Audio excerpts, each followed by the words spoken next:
இயக்குனர் கார்த்திக் சுப்புராஜுடைய இயக்கத்தில் சூர்யா நடிப்பில் வெளிவந்திருக்கக்கூடிய திரைப்படம் ரெட்ரோ. அது மட்டும் கிடையாது, ஆத்தி சந்தனக்கட்ட அந்த சாங் வந்து ரொம்ப ஃபேமஸ்ன்றதுனால இந்த படம் வந்து பெரிய அளவில் வந்து ரீல்ஸ் ஆகவும் படம் வரதுக்கு முன்னாடி பரபரப்பாக பேசப்பட்டது. இந்த படம் எப்படி இருக்குது அப்படின்றத கொஞ்சம் பார்க்கலாம். ஆனால் என்னை பொறுத்தவரையிலும் எப்பயுமே சூர்யா மாதிரியான ஆட்கள் வந்து ஜெயிக்கணும். காரணம் என்ன, அகரம் ஃபவுண்டேஷன் மூலமாக ஒரு 8000 பேருக்கு மேலே வந்து படிக்க வச்சு அடுத்தடுத்த கட்ட நகர்வுகளுக்கு வந்து உறுதுணையாக இருந்திருக்காரு. அன்ஃபார்ச்சுனேட்லி அவங்க ஒய்ஃப் வந்து ஜோதிகா ஏதோ ஒன்று சொன்னாங்கன்றதுனால காழ்ப்புணர்ச்சியோடு அவங்களுடைய படங்களை வந்து காலி பண்ணுறதுலேருந்து ஏகப்பட்ட விஷயங்கள் பண்ணிகிட்டு இருக்காங்க. ஸோ இந்த படம் எப்படி இருக்குது அப்படின்றத கொஞ்சம் விரிவாக பார்க்க போகிறோம். அதற்கு முன்பாக இந்த தளத்தை இதுவரை சப்ஸ்கிரைப் பண்ணாதவங்க சப்ஸ்கிரைப் பண்ணுங்கள், லைக் கமெண்ட் ஷேர் பண்ணுங்கள். விரிவான பார்வைக்கு ஸ்டே டியூன் வித் அஸ்.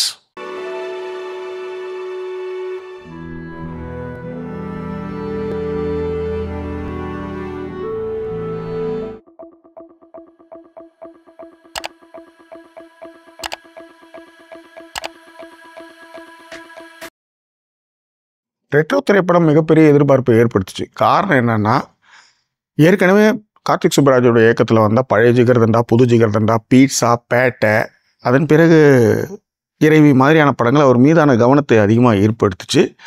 இந்த படம் அந்த மாதிரியான ஒரு மிகப்பெரிய எதிர்பார்ப்பை ஏற்படுத்துச்சு அப்படின்றதுல மாற்றுக்கிறதே இல்லை. ரெட்ரோ திரைப்படத்தினுடைய கதை என்ன அப்படின்னு பார்த்தீங்கன்னா, பேச மறந்த நாயகன், பேசலாம் செய்கிறாப்புல, சிரிக்க மறந்த நாயகன், சிரிக்க மறந்த நாயகன் சிரிச்சானா இல்லையா அப்படின்றத இந்த திரைப்படத்துடைய கதை. ரைட்.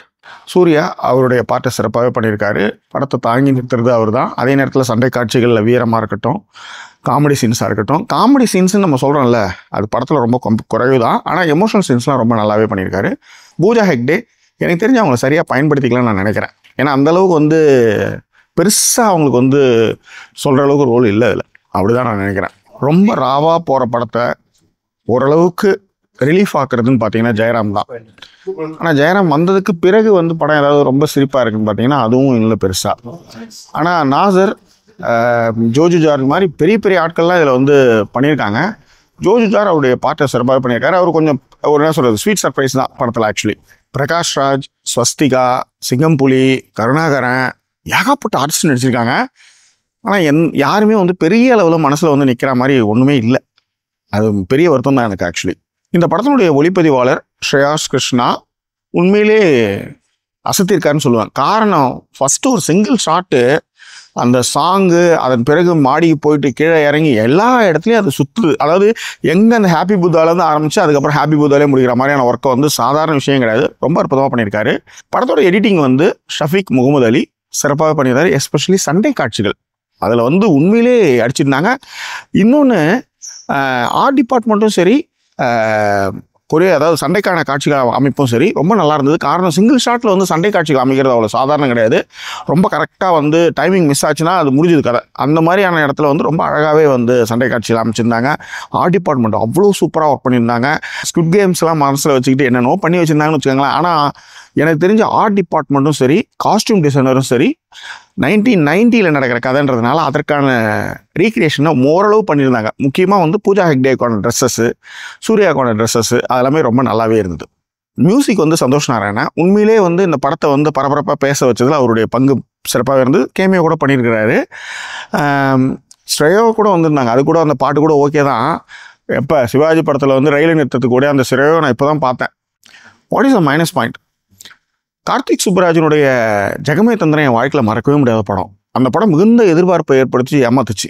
இந்த திரைப்படமும் அப்படி தான், பெரிய எதிர்பார்ப்புகளை ஏற்படுத்துச்சு, ஆனால் பெரிய ஏமாற்றத்தை கொடுத்துச்சு. காரணம் என்னென்னா, ஃபஸ்ட்டு படம் ஆரம்பித்து சிங்கிள் ஷாட்டு, கதை சொன்ன விதம், டேக்கிங்கு, ஷாட்டு, எவ்வளோ மெனக்கெட்டுருக்காங்க, எவ்வளோ ஆர்டிஸ்ட்டு, என்ன மாதிரியான லைட்டிங்கு, என்ன மாதிரியான வந்து கிரியேஷன் அப்படின்னு நினைக்கிற மாதிரி ஒரு விஷயத்த பண்ணிவிட்டு, எப்போ வந்து அந்த பொண்ணு வந்து புரிஞ்சிக்காமல் பிரிகிற அந்த ஒரு சீன் வருதுல்ல, அதாவது ஹீரோ வந்து ஏற்கனவே அவனுக்கு யார் எப்படின்னு நல்லாவே தெரியும். இப்போ புதுசாக ஒருத்தன் வந்து கோபமாக இருக்கிறான்னா நீங்கள் வந்து நியாயமாக வந்து பிரிஞ்சு போகிறதுக்கு ஒரு நியாயம் இருக்குது. அவன் ஏற்கனவே அவன் யாருன்னே தெரிஞ்சுதான் நீங்கள் காதலிச்சிருக்கீங்க அப்படின்னும் போது அந்த இடத்துல அந்த பிரிவு, அந்த விஷயம் வந்து சரியாக மனசில் படவே இல்லை. இதை இந்த படம் பார்த்துட்டு இருக்கும்போதே இதெல்லாம் தெரிஞ்சுதான் அந்த பொண்ணு இருக்குது, இது ஏன் இப்படி அப்படின்ற மாதிரி ஒரு ஃபீல் வருதுல்ல, அந்த இடத்துல அந்த படம் வந்து உட்காருது. அதன் பிறகு எப்போ அதுக்கப்புறம் வந்து இன்னும் கலராக ஜெயிலு அது இதுன்னு ஏகப்பட்ட கதைகள் போனாலும் எப்போ வந்து திரும்ப வந்து நிமிர்ந்து உட்காரணும்னா என்ன அப்பா அப்படின்ற மாதிரி வந்து பேசிக்கிட்டு ஆடிக்கிட்டு ஜோஜு ஜார்ஜுக்கும் சூர்யாவுக்கும் ஒரு ஷாட் ஒன்று வரும், ஒரு காம்பினேஷன் ஷாட். அந்த இடத்துலலாம் வந்து ஓகே அப்படின்ற மாதிரி இருந்தது. அதே நேரத்தில் திரைக்கதையில் நீங்கள் வந்து சிரிக்க மறந்த ஹீரோ அப்படின்றதுக்கான பின்புல கதைகள் எல்லாமே சரி, ஓகே. ஆனால் ஒரு வெறுப்பு வந்து, ஒரு காதலுக்கான வெறுப்பை வந்து சரியான காரணங்களோட சொல்லியிருந்தா நல்லா இருந்திருக்கும்னு நான் நினைக்கிறேன். அதே நேரத்தில் ஸ்குவிட் கேம்ஸ் அது இதுன்னு ஏகப்பட்ட கன்க்ளூஷன்ஸில் ஏகப்பட்ட விஷயங்கள் உள்ளாரெல்லாம் பூந்து வந்து ஒரு படம் பார்க்குற ஒரு அந்த எமோஷன் ஆன ஒரு விஷயம் இருக்குல்ல, படம் பார்க்கும்போது அது டச்சே ஆகலைன்றதான் ஒரு நிதர்சனமான உண்மை. What is the conclusions and rating?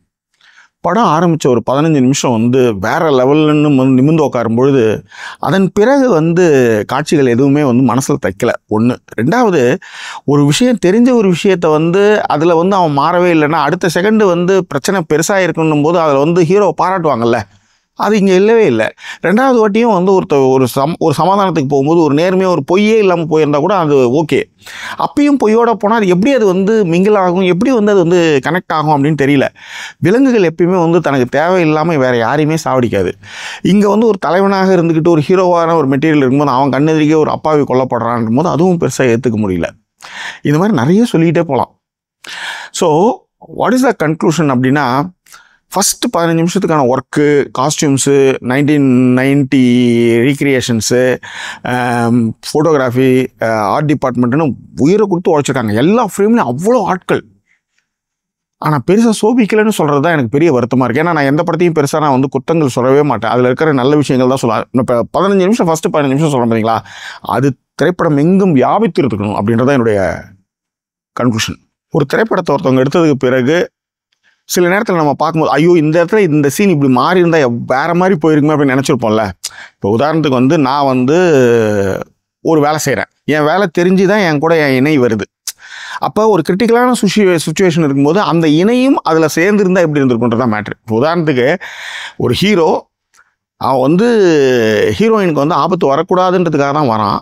ஆனால் அந்த இடத்துல வந்து ஹீரோயின் வந்து விட்டு கொடுத்துட்டாங்க. ஆனால் விட்டு கொடுக்காம யார் வந்து நம்மளுக்கு பிரச்சனை பண்ணுறானோ அவனை எட்டி நடு மாதிரில உதச்சிருந்தாங்கன்னு வச்சுக்காங்களேன், யோசிச்சு பாருங்கள். இதுலேருந்து இந்த கதையை யோசிச்சு பாருங்கள், வேறு மாதிரி போயிருக்கும். ஆனால் காரணம் வந்து ஸ்ட்ராங்காக இல்லாமல் வெறுக்கப்படும் போது எரிச்சலாக இருக்குது. எனிவே இந்த திரைப்படத்துக்கு ஜாக்கி சினிமா சொல்லக்கூடிய மதிப்பெண் வந்து 5க்கு 2.75. காரணம் என்னென்னா அந்த உழைப்பு இருக்குல்ல, அதை நான் நிச்சயமாக தன வணங்குறேன். அதுவும் முக்கியமாக அந்த ஃபஸ்ட்டு சிங்கிள் ஷாட்லாம் வேறு லெவல். அதன் பிறகு எல்லாமே வெள்ளுக்கு இறைச்ச நீராக போயிடுது. அதுதான் இங்கே சொல்ல வந்த விஷயம். Better luck next time Karthik Subbaraj, அப்படி தான் நான் சொல்ல முடியும். படத்தில் அந்த ரெட்ரோ மியூசிக்கு, பேக்ரவுண்ட் ஸ்கோர் எல்லாமே பார்க்கும்போது ஒரு கல்ட்டு ஃபிலிமை பார்க்குற அந்த ஃபீலை கொடுக்குது. ஆனால் ஸ்ட்ராங்கான கதையும் திரைக்கதையும் இல்லாததுனால படம் வந்து தத்தளிக்கிறது தான் நிதர்சனமான உண்மை. ஓரளவு நல்ல விஷயங்கள் இருந்தாலும் நான் முட்டு கொடுத்து பேசுகிறேன், நானே சொல்கிறேன். ஒன்றும் அந்தளவுக்கு படம் வந்து எனக்கு பிடிக்கல. ஒருவேளை உங்களுக்கு பிடிக்கலாம், ரசிக்கலாம். எதுவாக இருந்தாலும் பின்னுடங்களில் உங்களுடைய கருத்துக்களை சொல்லுங்கள். மீண்டும் வேறொரு எபிசோடில் உங்களை நான் சந்திக்கிறேன். அதுவரை நன்றி கூறிய விருது உங்கள் ஜாக்கி சேகர். நன்றி, வணக்கம்.